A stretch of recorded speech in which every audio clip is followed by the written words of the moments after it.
in ka badan 3 bilyan oo qof ayaa adeegsada baraha bulshada maalin walba.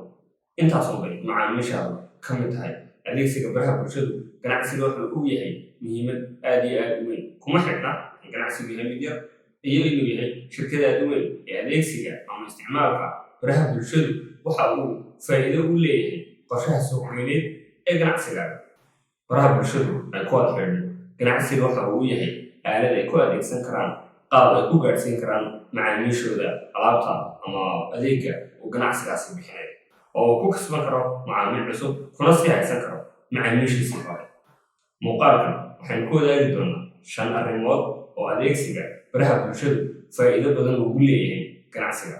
ta koowaad, wuxuu kor u qaadaa magaca ganacsiga. ka waran haddii ganacsigaaga dadku aanay aqoonin inuu jiro iyo in kale, taas ganacsigaaga waxay ka dhigaysaa inaanu macaamiil helin. haddii aanu macaamiil helinna waxay ka dhigan tahay ma samayn kartid iib alaabta aad hayso ama adeegga aad bixiso ku saabsan.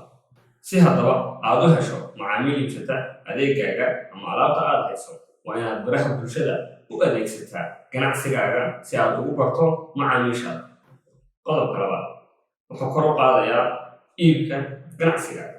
alaab ama adeeg ka ay tahayba adeegsiga baraha bulshadu waxay kuu fududeynayaan inaad ku iibiso alaabtaada ama adeeggaaga.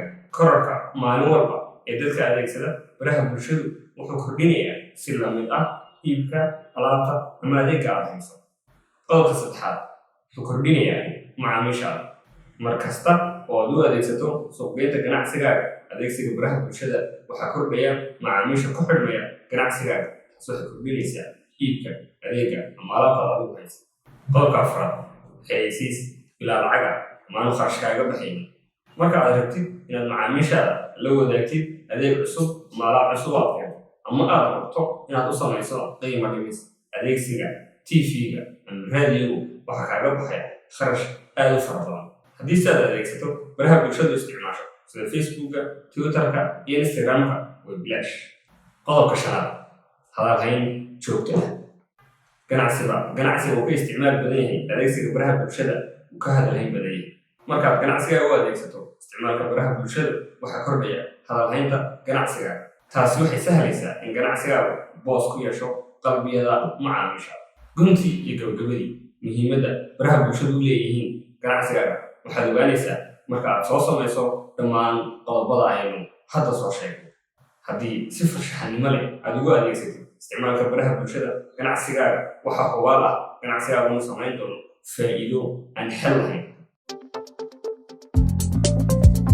kusoo dhawow YouTube channelkan, taabo subscribe kadibna gambaleelka yar ku dhufo si aad mar walba ula socotid muuqaalada aan soo gelino barteena connected case. ka mid noqo oo si toos ah ugu xidhan.